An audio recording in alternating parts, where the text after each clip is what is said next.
प्यारे विद्यार्थियों, आज का टॉपिक है सामाजिक अनुसंधान के प्रकारों के बारे में, जो हम कई वीडियो के माध्यम से उसको समझाने का प्रयास कर रहे हैं। उसी कड़ी में आज अनुसंधान के प्रकार में विवरणात्मक अथवा वर्णनात्मक अनुसंधान या शोध के बारे में विस्तार से जानकारी प्राप्त करेंगे, जिसमें है विवरणात्मक अथवा वर्णनात्मक शोध, डेस्क्रिप्टिव रिसर्च। वर्णनात्मक शोध एक ऐसा शोध है जिसका उद्देश्य विषय या समस्या के संबंध में यथार्थ या वास्तविकता के तथ्यों को एकत्रित कर उनके आधार पर एक विवरण प्रस्तुत करना है। सामाजिक जीवन से संबंधित कई पक्ष ऐसे होते हैं जिनके संबंध में भूतकाल में कोई गहन अध्ययन नहीं किए गए। ऐसी दशा में यह आवश्यक हो जाता है कि सामाजिक जीवन से संबद्ध विभिन्न पक्षों के संबंध में जानकारी प्राप्त की जाए, वास्तविक तथ्य या सूचनाएं एकत्रित की जाए और उन्हें जनता के सम्मुख प्रस्तुत किया जाए। यहाँ मुख्य जोर इस बात पर दिया जाता है कि विषय से संबंधित एकत्रित किए गए तथ्य वास्तविक एवं विश्वसनीय हों, अन्यथा जो वर्णनात्मक विवरण प्रस्तुत किया जाएगा वह वैज्ञानिक होने के बजाय दार्शनिक ही होगा। यदि हमें किसी जाति, समूह या समुदाय के सामाजिक जीवन के संबंध में कोई जानकारी प्राप्त नहीं है, तो हमारे लिए आवश्यक है कि किसी वैज्ञानिक प्रविधि को काम में लेते हुए वास्तविक तथ्य एकत्रित किए जाएं। तथ्यों को प्राप्त करने हेतु अवलोकन, साक्षात्कार, अनुसूची, प्रश्नावली अथवा किसी अन्य प्रविधि का प्रयोग किया जा सकता है।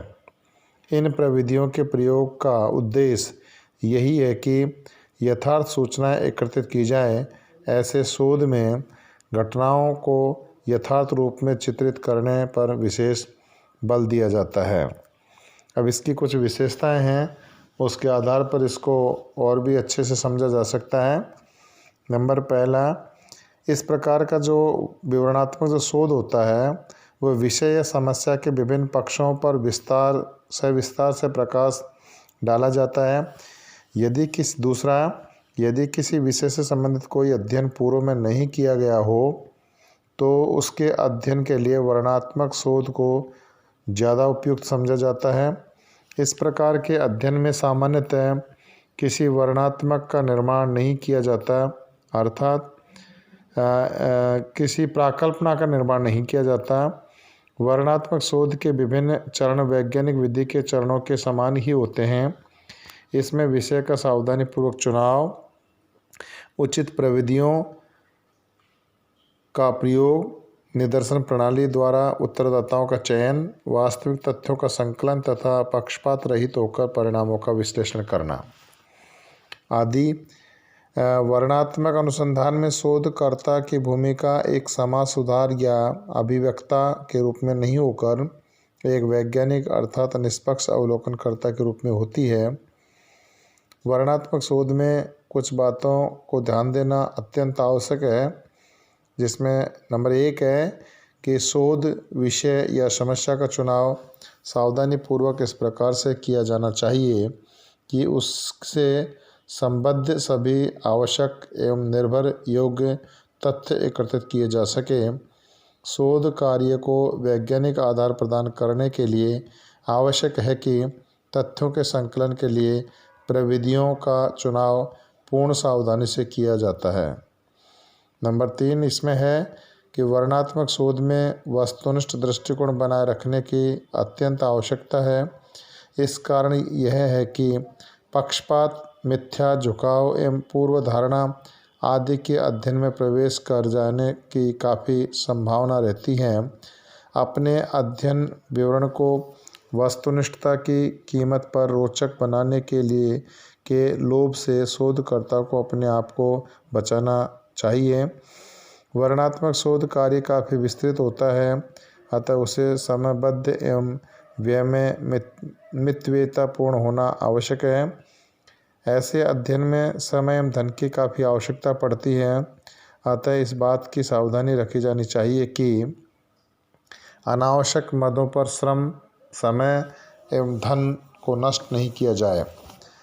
इसके बाद वर्णनात्मक जो शोध कार्य के सफलतापूर्वक कैसे संचालन किया जाए, इसके लिए कुछ चरणों से हमें गुजरना होगा, तभी जाकर वर्णनात्मक शोध को बहुत अच्छे से सावधानीपूर्वक कार्य किया जा सकता है। जिसमें नंबर 1 है शोध के उद्देश्यों का प्रतिपादन करना। सर्वप्रथम शोध के उद्देश्यों को निर्धारित किया जाता है। तत्पश्चात उद्देश्यों को स्पष्टतः परिभाषित किया जाता है। यहाँ शोध से संबद्ध मौलिक प्रश्नों को स्पष्ट किया जाता है। ऐसा करने से अनावश्यक तथ्यों के संकलन एवं धन व श्रम की बर्बादी की रोकथाम की जा सकती है। नंबर 2 तथ्य संकलन की प्रविधियों का चुनाव। तथ्य संकलन की विभिन्न प्रविधियों में से विषय या समस्या की प्रकृति के अनुरूप उपयुक्त प्रविधियों का चुनाव शोध कार्य को सफलतापूर्वक आगे बढ़ाने की दृष्टि से नितांत आवश्यक है। इसके अभाव के विषय से संबद्ध प्रामाणिक तथ्यों एवं आंकड़ों को एकत्रित नहीं किया जा सकता। इसके बाद है कि निदर्शन का चुनाव। समूह या समग्र की प्रत्येक इकाई का समय एवं साधनों की सीमितता के कारण अध्ययन किया जाना संभव नहीं होता। अतः संपूर्ण जनसंख्या में से निदर्शन की किसी उपयुक्त विधि की सहायता से कुछ प्रतिनिधि इकाइयों का चुनाव कर लिया जाता है। अर्थात जब कोई अध्ययन किया जाता है तो उसमें एक सैम्पलिंग मेथड के आधार पर हम अध्ययन कर सकते हैं कि संपूर्ण समग्र का अध्ययन करना थोड़ा मुश्किल होता है।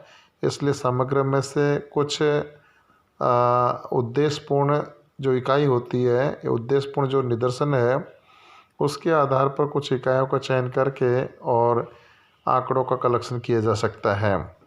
इन इकाइयों का अध्ययन कर ले तो निष्कर्ष निकाले जा सकते हैं। वे संपूर्ण जनसंख्या पर लागू होते हैं तथा साथ ही काफ़ी विश्वसनीयता भी होते हैं। अर्थात जब संपूर्ण जनसंख्या के बजाय अगर सैम्पलिंग मेथड के आधार पर कोई रिसर्च किया जाए तो निश्चित रूप से जो सैम्पलिंग मेथड के आधार पर जो इकाई चुनी गई है वो पूरे समग्र पर लागू की जा सकती है और ये आंकड़े काफ़ी प्रामाणिक और विश्वसनीय माने जाते हैं।